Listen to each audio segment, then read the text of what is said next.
ఏమి అడిగిన చేతులన్నా, ఏమి అడిగిన చేతులన్నా, హితవాక్యము పలికియున్నా, హితవాక్యము పలికియున్నా.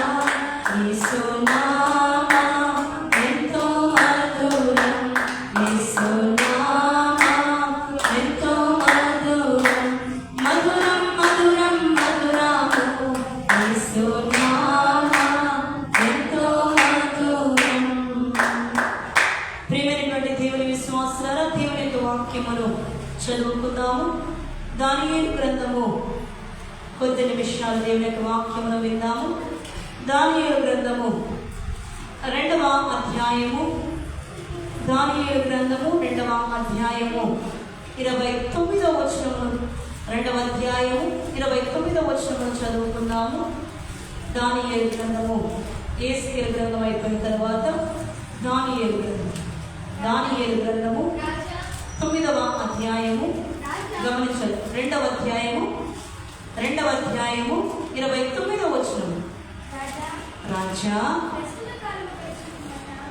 ప్రస్తుత కాలము గడిచిన పిమ్మట ఏమి జరుగునో అనుకుని తాము పడవ మీద పరుండి మనోచింత గలవారై ఉండగా మర్మములను బయలుపరచువాడు కలుగుబోవు దానిని తమరికి తెలియజేసెను అని చెప్పారు. చాలా ప్రియమైనటువంటి దేవుని విశ్వాసారా, మనము చదువుకున్న యొక్క వాక్య వచనములో నెబుకద్నెజరు అనబడే రాజు ఇక్కడ మనకు కనబడుచు ఉన్నాడు. అయితే ఈ రాజులకు కలిగిన దర్శనమును గురించి ఇక్కడ మనము చూస్తూ ఉన్నాం. అయితే ఆయన ఎక్కడ ఉన్నప్పుడు ఆయన దర్శనము కనబడిందంటే పడక మీద ఉన్నప్పుడు. ఈనాటి వాక్య అంశము పడకలు లేక మంచం. ఈ యొక్క పడకలను గురించి బైబిల్ గ్రంథములో అనేకమైన విషయాలను దేవుని వాక్యము మనకు చాలా విషయాలు తెలియజేస్తూ ఉన్నది. ఈ యొక్క పడకల గురించి మనము ధ్యానించుకొనొచ్చు ఉన్నాము కనుక ఆ యొక్క బైబిల్ గ్రంథములోనికి మనము వెళ్ళినట్లయితే అనేకమైన పడకలను గురించి దేవుడు రాయించారు. మొట్టమొదటి పడకల గురించి మనము దేవుని యొక్క వాక్యములో చూసినట్లయితే సంఖ్యాకాండము 5వ అధ్యాయము 8వ వచనంలో చూసినట్లయితే, సంఖ్యాకాండము 5వ అధ్యాయము 8వ వచనంలో చూసినట్లయితే 5-8వ వచనములో, సంఖ్యాకాండము 5వ అధ్యాయం 8వ వచనములో చదువు. ఆ అపరాధ నష్టమును తీసుకొనుటకు ఆ మనుషునికి రక్త సంబంధి లేని ఎడల యెహోవాకు చెల్లింపవలసిన అపరాధ నష్టమును యాజకుడు వారి నిమిత్తము ప్రాయశ్చిత్తము చేయుటకై అర్పించిన ప్రాయశ్చిత్తమైన పొట్టేలును యాజకునికి వగును. ఇక్కడ చూస్తూ ఉన్నట్లరా ఇశ్రాయేలు వారిని గురించి మోషేతో ప్రభువు మాట్లాడుచున్న యొక్క మాటను మనం చూస్తూ ఉన్నాం. అయితే పైన వచనంలో చూసినట్లయితే, మరియు యెహోవా మోషేకు ఇలాగూ సెలవిచ్చెను, నీవు ఇశ్రాయేలుతో పురుషుడు కానీ స్త్రీ కానీ యెహోవా మీద తిరుగుబడి మనుషులు చేయు పాపములను దేనినైనా చేసి అపరాధులైనప్పుడు వారు తాము చేసిన పాపములను ఒప్పుకొనవలెను, మరియు వారు తమ అపరాధముని నష్టమును సరిగా నిచ్చుకొని దానిలో 5వ వంతు దానితో కలిపి ఎవరికి విరోధముగా అపరాధము చేసిరో వారికి ఇచ్చుకొనవలెనని మనము చూస్తూ ఉన్నాం. ఇక్కడ మోషేతో ప్రభు మాట్లాడుచూ ఉన్నాడు. ఇశ్రాయేలు వారిని గురించి దేవుడు మాట్లాడుచూ ఉన్నాడు. మోషే, ఇశ్రాయేలు వారు స్త్రీలతో అయితే పురుషులైన వారు స్త్రీలైన వారు అలాగున అపరాధము చేస్తూ ఉన్నారు. ఒకవేళ వారు పడకల మీద పాపముతో ఉన్నారు కనుక అలాగున అపరాధ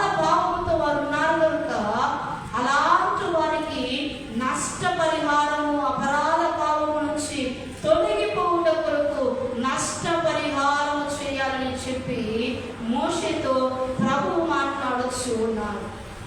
ఇక్కడ ఇశ్రాయేలు వారిని గురించి దేవుడు రాయించిన వాక్య ప్రకారముగా నేటి దినాల్లో చాలా మంది కూడా పాపము అనబడే పడకల మీద అనేకులు ఉన్నారు. పాపముతో నిద్రిస్తూ ఉన్నారు. పాపము అనబడే క్రియలలో పడకల మీద పడుకుని అనేకమైన దేవునికి విరుద్ధమైన పాప క్రియలు చేస్తూ బ్రతుకుచూ ఉన్నారు. ఇలాగనే ఇశ్రాయేలు వారు కూడా ఉన్నారు కనుక మోషేను ప్రభువు హెచ్చరిస్తూ ఉన్నారు.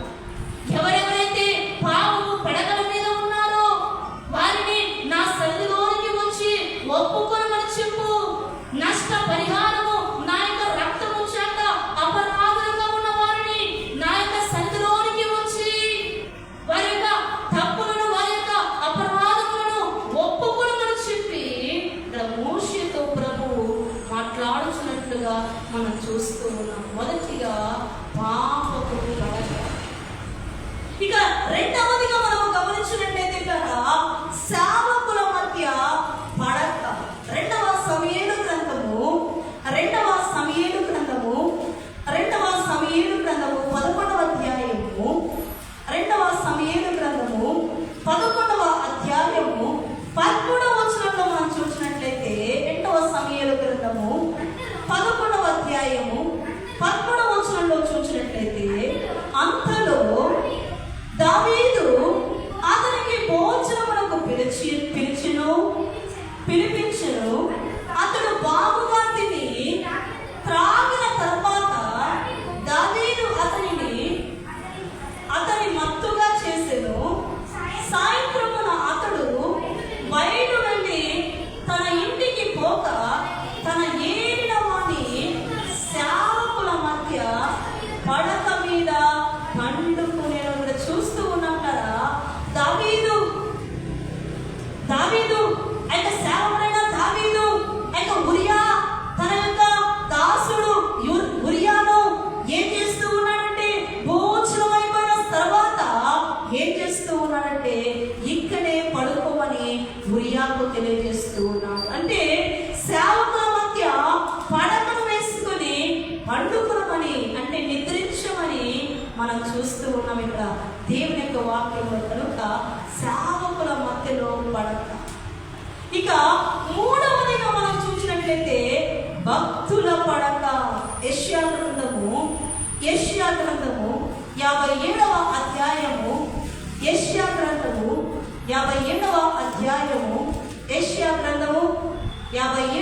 అధ్యాయము 2వ వచనంలో చూసినట్లయితే యెషయా గ్రంథము 57 2వ వచనంలో చూసినట్లయితే వారు విశ్రాంతిలో ప్రవేశించుచున్నారు. సూటిగా ఉన్న మార్గమున వారు నడుచువారు పరుండి నిద్రించుచున్నారు, విశ్రమించుచున్నారు. ఇక్కడ చూస్తూ ఉన్నాం కదా దేవుని యొక్క వాక్యములో మనం గమనించినట్లయితే ఇక్కడ దేవుడు చక్కని విషయాలను యెషయా ప్రవక్తతో రాయించుచు ఉన్నారు. వారు విశ్రాంతిలో ప్రవేశించుచు ఉన్నారు. తమకు సూటిగా ఉన్న మార్గమున నడుచువారు తమ పడకల మీద పరుండి విశ్రాంతి పొందుచు ఉన్నారనబడే మాటను మనం చూస్తూ ఉన్నాం. భక్తులైన వారు నిద్రించిన లేదా పట్టుకున్న యొక్క విషయాలను గురించి ఇక్కడ రాయించినట్లుగా మనం చూస్తూ ఉన్నాము. భక్తుల యొక్క పడక ఎలాగ ఉన్నదంటే దేవునిలో ఎలాగ ఉన్నదంటే ఇక్కడ చూస్తూ ఉన్నాం కదా. భక్తులు ఇక్కడ మొదటి వచనంలో కూడా చూసినట్లయితే నీతిమంతులు నశించడం చూచి ఎవరునూ దానిని మనసున పెట్టరు, భక్తులైన వారు తీసుకొని పోగొడొచ్చు ఉన్నారంటే దేవుని విశ్రాంతిలో. అంటే వారు నిద్రిస్తూ ఉన్న భక్తుల యొక్క నిద్ర లేదా భక్తుల యొక్క పడక ఎలాగ ఉన్నదంటే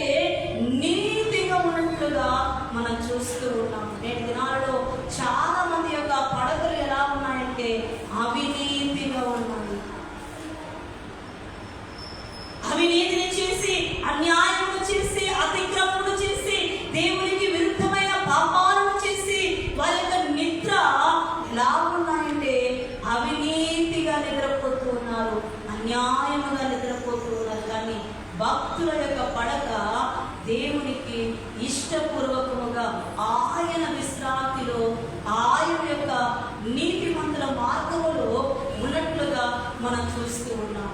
మొదటిగా పాపము పడక, రెండవదిగా సేవకుల మధ్య పడక, మూడవదిగా భక్తుల పడక, ఇక నాలుగవదిగా మనం చూసినట్లయితే కన్నీటి పడక.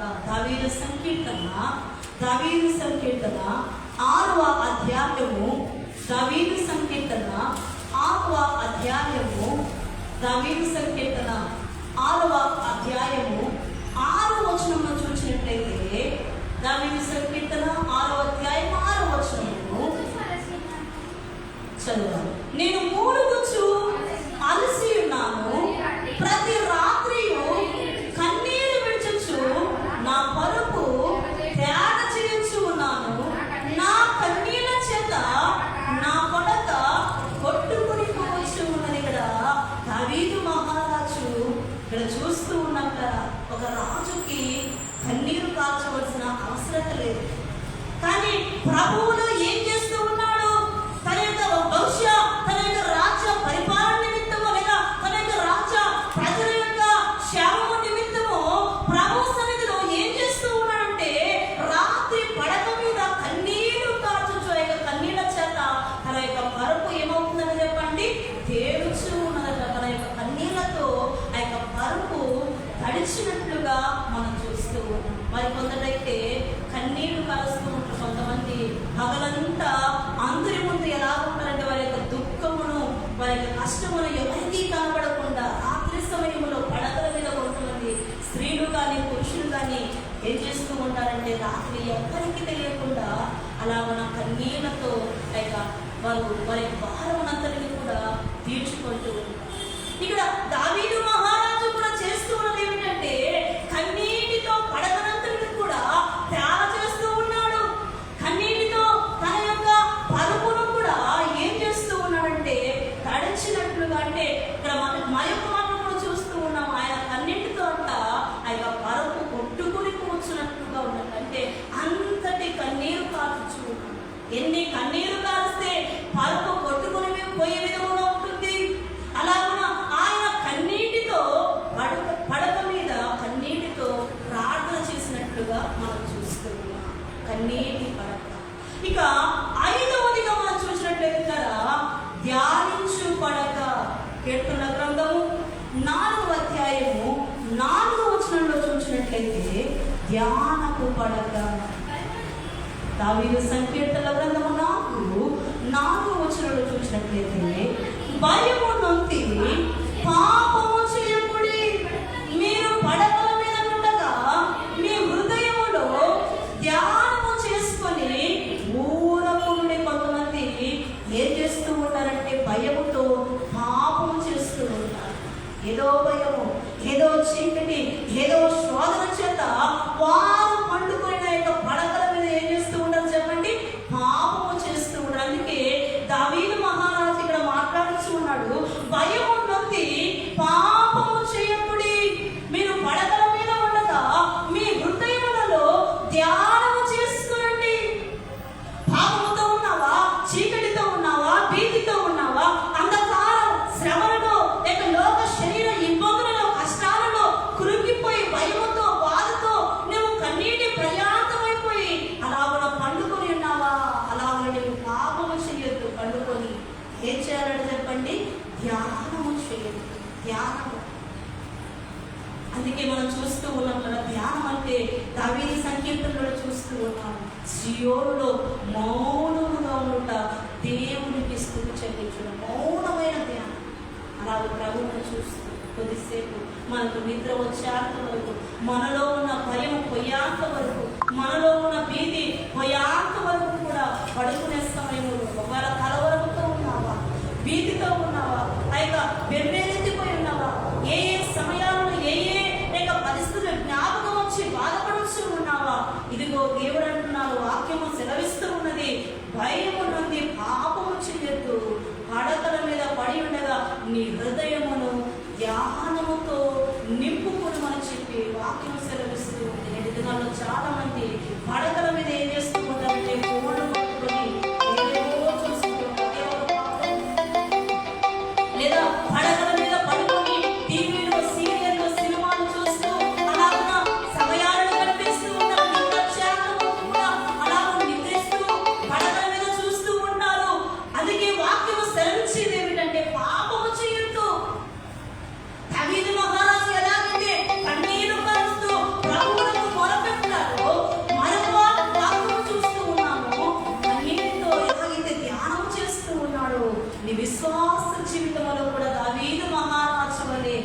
నీటి ప్రార్థన ప్రభువునకు ధ్యానం చేసే విధముగా ధ్యానించు పడకగా నీ పడకను మార్చుకోవాలిగా. ఆరవదిగా మనం చూసినట్లయితే పరిశీలించు పడక.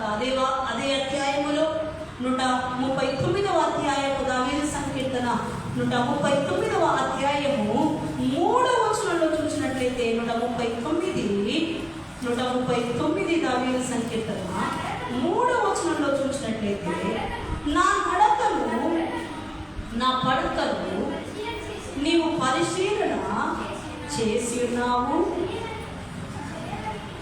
గట్టిగా చదువు. నా చర్యలన్నిటినీ నీవు బాగుగా తెలుసుకొని ఉన్నావు. ఇక్కడ చూస్తూ ఉన్నప్పుడా నా నడకను నా పడకను నీవు పరిశీలన చేసి ఉన్నావు.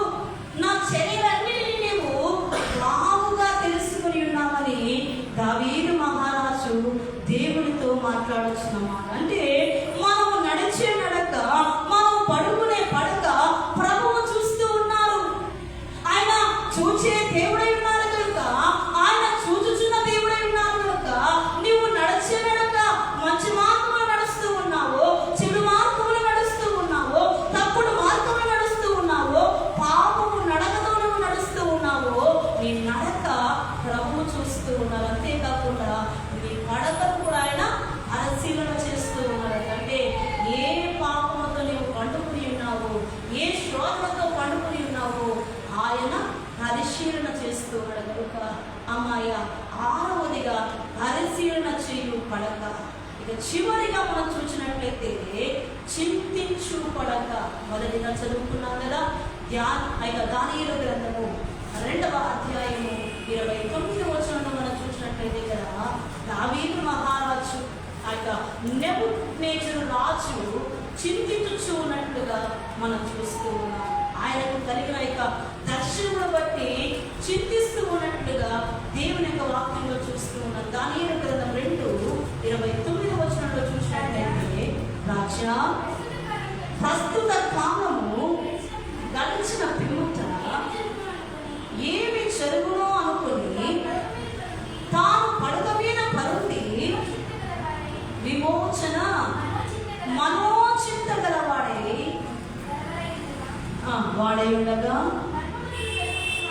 మర్మములను బయలుపరచువాడు జరగబోవు దానిని కలుగబోవు దానిని తమనికి తెలియచేయును. ఇప్పుడు చూస్తూ ఉన్నాం, తన యొక్క సేవకుడు ఏం చేస్తూ ఉన్నాడంటే నెబుకద్నెజరు రాజునకు సలహా ఇస్తూ ఉన్నాడు.